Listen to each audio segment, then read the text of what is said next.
అటువైపు సూపర్ అన్నా నువ్వు వెనక్కి రానా వస్తావా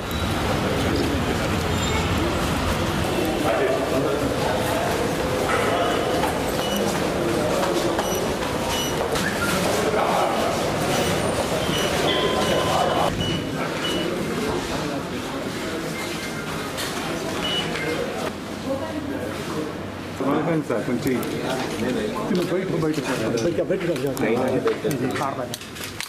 సార్ చేయలేదు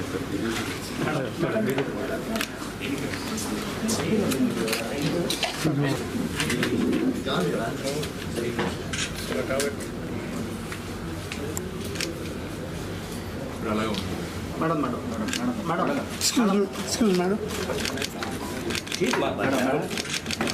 madam madam madam మక్సద్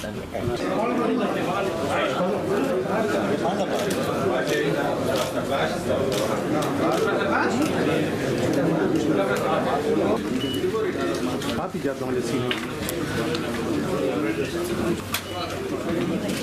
madam madam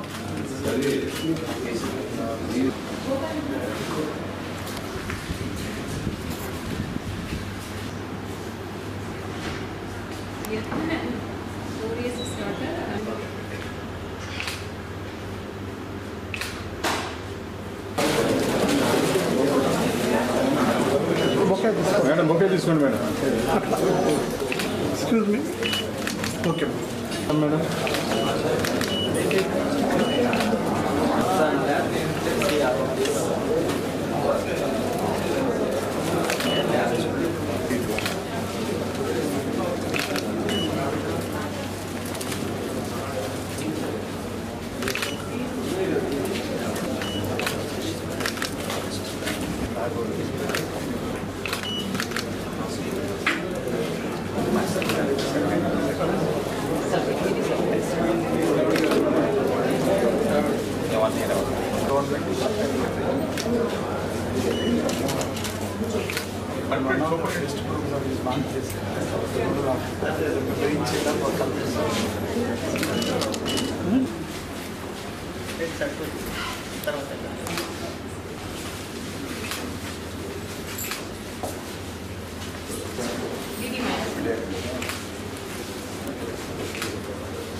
అందరికీ నమస్కారాలు.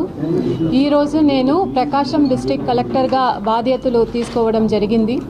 మొదటిగా జిల్లాలో పబ్లిక్ గ్రీవెన్స్ రిట్రెసల్ సిస్టమ్ మీద ఎక్కువ ఫోకస్ పెడతాము.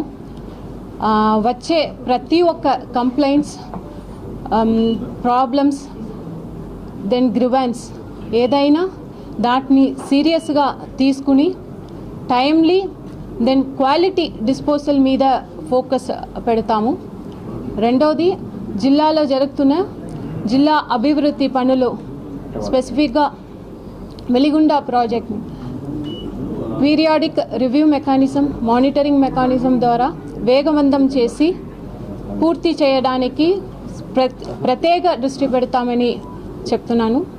అదేవిధంగా జిల్లా స్పెసిఫిక్ ప్రాబ్లమ్స్ ఏదైనా స్పెసిఫిక్గా ఇక్కడ డ్రింకింగ్ వాటర్ ప్రాబ్లమ్స్ ఉంది అని విన్నాను. ఇది తప్ప ఇంకా ఏమేం ఇష్యూస్ ఉన్నాయి దాన్ని తెలుసుకోవడానికి ఎక్కువగా ఫీల్డ్ విజిట్, ఫీల్డ్ ఇన్స్పెక్షన్ ద్వారా పూర్తి అవగాహన తీసుకుని దానికి కూడా ఒక పర్మనెంట్ సొల్యూషన్ వచ్చే విధంగా జిల్లా స్థాయిలో ఏ ప్రాబ్లమ్స్ మనము సాల్వ్ చేయగలుగుతామో దాన్ని జిల్లా స్థాయిలో మిగతా వాటిని ప్రభుత్వం దృష్టికి తీసుకువచ్చి పర్మనెంట్ సొల్యూషన్ ఇవ్వడానికి మనం అన్ని చర్యలు తీసుకుంటాము.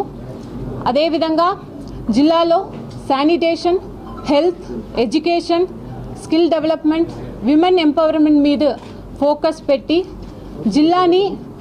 జిల్లాలో హ్యూమన్ డెవలప్మెంట్ ఇండెక్స్ని పెంచి ప్రభుత్వం ద్వారా అమలు చేస్తున్న అన్ని పథకాల్ని మన జిల్లాలో ట్రాన్స్పరెంట్గా, ఎఫిషియెంట్గా ఇంప్లిమెంట్ చేసి మన జిల్లాని మన స్టేట్లోనే మొదటి స్థాయిలో నిలబడడానికి అన్ని రకాల ప్రయత్నం చేయడం జరుగుతుంది. దానికి మీ అందరి జిల్లా ప్రజలందరూ, ప్రజా ప్రతినిధులు, ఎన్జిఓస్, సివిల్ సొసైటీ, మీడియా మిత్రులు మీ అందరూ సపోర్ట్ మరియు కోఆపరేషన్ ఉంటుంది అని ఆశిస్తూ, అదేవిధంగా ప్రజలు కూడా మన ప్రకాశం డిస్టిక్ ప్రజలకు వారికి ఏదైనా సమస్యమైనా జిల్లా అభివృద్ధిలో వారి యొక్క సలహాలు, సూచనలు ఏదైనా ఎప్పుడైనా నాకు డైరెక్ట్గా కాంటాక్ట్ చేసి ఫోన్ ద్వారా, మెసేజెస్ ద్వారా, WhatsApp, email, then social media ద్వారా డైరెక్ట్గా నాకు కాల్ చేసి తెలియచేయవచ్చు. ప్రజల కోసం ఎప్పుడు కూడా 24/7 అందుబాటులో ఉంటామని ఈ సందర్భంగా తెలియజేస్తూ సెలవు తీసుకుంటున్నాను.